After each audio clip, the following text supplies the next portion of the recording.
What's up, guys? You know who it is. It's your boy Kenny with Jdm Muscle, and we are back, and this time I'm going to show you just how easy it is to replace the brake shoes on your Nissan 350Z. Guys, it is extremely easy to do, and I want to show you just how quickly you can do it with minimal amount of tools at that. So, all we're literally going to need once we get down to this point. At this point, what we've got off is the tire, of course.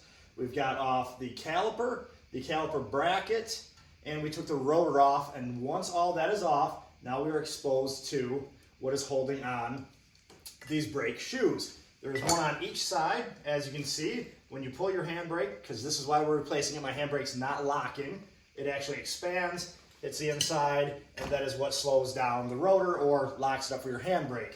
So, tool-wise, what we're gonna need once we're to this point, needle nose pliers, because there is gonna be 2 springs, and a smaller flathead screwdriver, guys. That is it. I'm gonna bring you up close so you can see just how to take this apart and how to reassemble. All right, guys, so breaking it down extremely easy. As you can see, this is what would adjust it typically if you wanted to expand or contrast this, but these brake shoes, as you can see, are worn down and need to be replaced. So this is a very simple mechanism and how it's set up. What we're gonna start with first, I found is the easiest, is grab your pliers, try to grab onto this bad boy, pull this first one out. There's one done. Underneath here, guys, trust me, there is another one. Same thing, pull that off. All right, so we've pulled the one side off onto the other, and this spring comes off of the bottom. So now that both springs are out, you can see that this mechanism itself is already moving around. From here, I am just going to insert, we'll turn this a little bit. Just in here, guys, all you have to do is push in, quarter turn to the side, and this releases. Pulling this part out just like this, it'll go back in, you'll twist it. At this point, this one is out. Remember how you guys took this out? Then from here, we can just turn this a little more, pull out this second spring,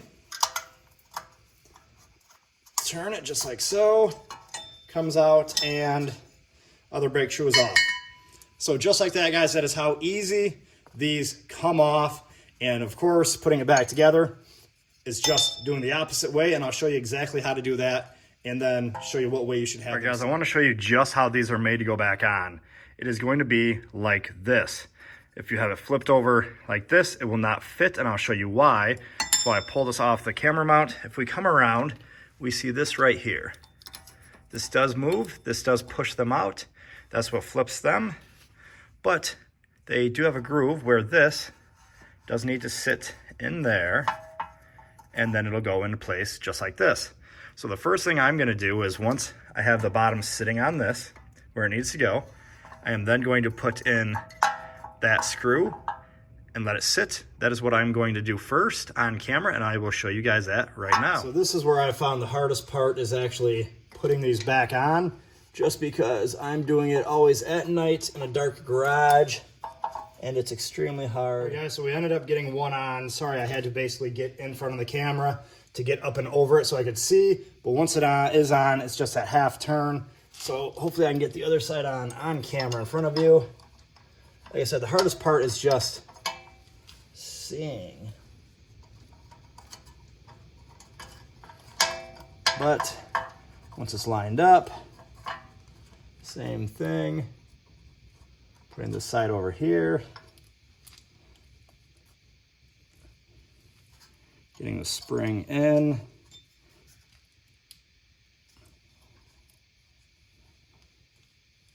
It's all about just holding it in place, guys. Probably a lot easier if you could have somebody hold a light for you, but that's all right. All right, so we're in, push it, turn it, and it's locked, just like that, guys. Happy we were able to get that one in on camera. So it is in place, both bottoms are in, and then we can just insert this bad boy back in. This is always a little bit of a pain in the butt. I'm gonna close this all the way in, that way it's a little bit easier to get in here and we won't mess it up as much. just slide in between. Then we can close this back on, and just like that, guys, we have everything in place.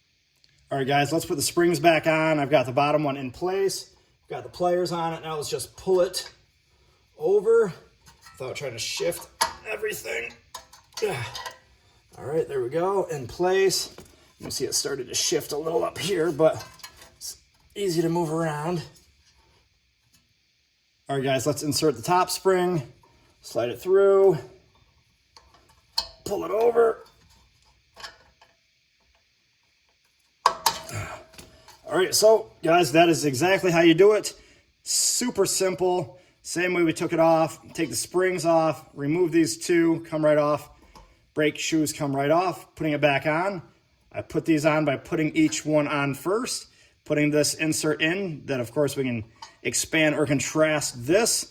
And then from here, just putting the springs on, and this is job done, guys. So that is just how easy it is to replace the brake shoes on a Nissan 350Z or any application, in all honesty. They're all gonna be set up very similarly. So guys, thank you. Hit that like button, hit the subscribe button, continue to follow us on our journey as we're building drift cars, racing, doing whatever it is we do. T-shirts are available and stickers are always also available. Big shout out to G Fuel, always sponsoring everything, and Accelera Tires this year. That is with TireStreets.com. Otherwise, guys, I hope you appreciated this quick little video. Peace out, and until next time.